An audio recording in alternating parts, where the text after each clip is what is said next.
And now I give the floor to our good friend, the ambassador of Argentina. Muchas gracias. Bueno, en primer lugar agradezco las palabras de la embajadora Montón. La conozco, sé de sus convicciones, de sus intenciones. Tenemos la mejor relación entre nuestros gobiernos, de la Argentina y de España. Es muy importante el concepto de resignificación, muy importante. Y obviamente ella ha dado la mirada de España y de Europa. Y yo me permito hacer alguna observación desde la mirada de América, o por lo menos de la parte de América que represento. Le agradezco muy especialmente haber mencionado la reunión CELAC-Unión Europea, porque de esa cumbre surge una declaración en cuyo párrafo número 13, por primera vez, después del retiro del Reino Unido de la Unión Europea, la Unión Europea coincide en la redacción diciendo, en cuanto a la cuestión de la soberanía sobre las Islas Malvinas, la Unión Europea ha tomado nota de la posición histórica de la CELAC, basada en la importancia del diálogo y el respeto del derecho internacional en la solución pacífica de las controversias. Es decir, hay una controversia respecto de la soberanía y la Unión Europea finalmente ha tomado nota y lo agradezco.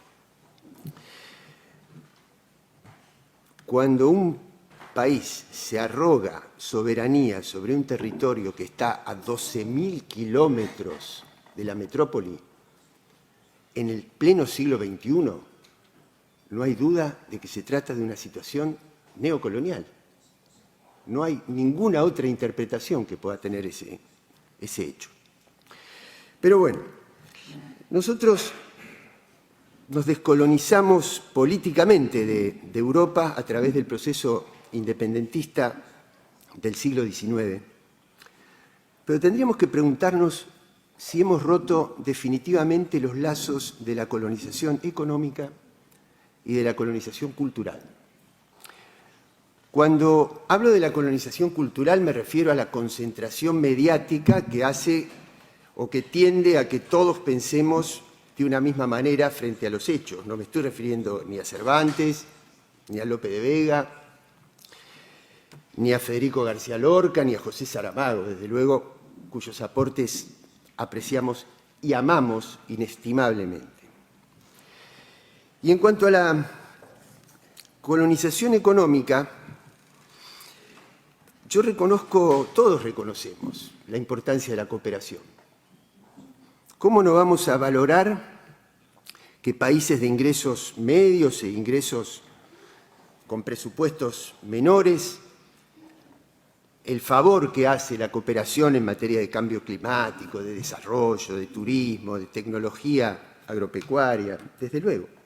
Ahora, cuando uno compara el volumen de la tabla de las utilidades que llegan desde América a Europa en materia de utilidades de las empresas financieras, de los fondos de inversión, de los bancos, de los grandes laboratorios, de las transnacionales de la tecnología agroindustrial,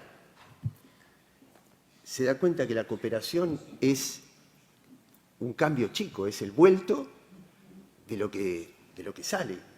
Bienvenido que entre, pero sinceramente yo me animo a decir que estamos dispuestos a cambiar cooperación por desarrollo, por autonomía, porque esos recursos que se van se queden para que no necesitemos tanta cooperación. Y hay asimetría, porque la otra alternativa sería que América, sobre todo la América del Sur global, no la América del Norte global, tenga capacidad de cooperar con Europa simétricamente, y no la tiene. Ahora, ¿por qué no la tenemos? ¿Porque somos más pobres? No, No la tenemos por la asimetría del flujo de recursos que van en una dirección y vuelven en materia de cooperación, pero en una dimensión mínima, que desde luego es digna de agradecer, porque es mejor que esté que no esté, pero donde la causa es una asimetría profunda, producto de que no hemos roto la colonización económica y financiera.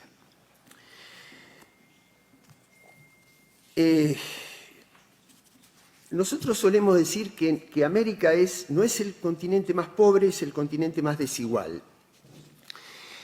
Y es el más desigual porque yo no responsabilizo a la otra parte, ¿eh? Hago la propia autocrítica. Nosotros somos desiguales, quiere decir, hay gente demasiado rica y demasiado pobre. ¿Por qué? Bueno, en parte por los gobiernos oligárquicos que hemos tenido, que han enriquecido a una élite política y económica y han empobrecido a las mayorías en connivencia con esas políticas de extracción de nuestros recursos propios, que han ido a distintas partes del mundo, entre ellas a Europa, para volver, en cambio chico, en forma de cooperación.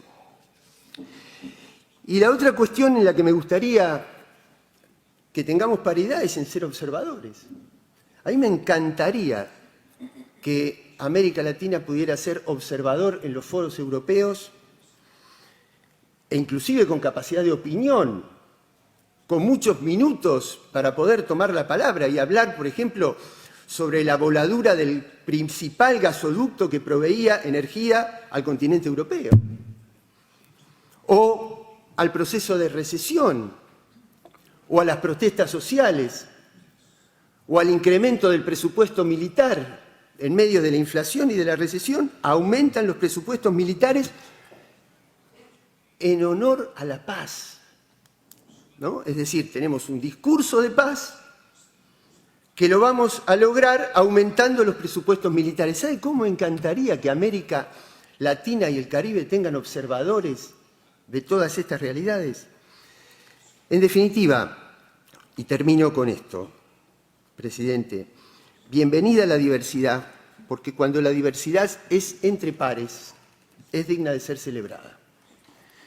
Pero cuando la diversidad proviene de una hegemonía demasiado grande de una de las partes, en comparación con la otra, abre la puerta a reeditar el neocolonialismo. Entonces, el encuentro de dos mundos, a presente y a futuro, no he dicho una sola palabra del pasado, por la resignificación, de presente y a futuro. El encuentro de dos mundos va a ser verdadero, va a ser profundo cuando sea entre pares, cuando tengamos simetrías en el desarrollo, en el PBI, en la capacidad de inversión financiera, en la capacidad para cumplir estándares ambientales, etc.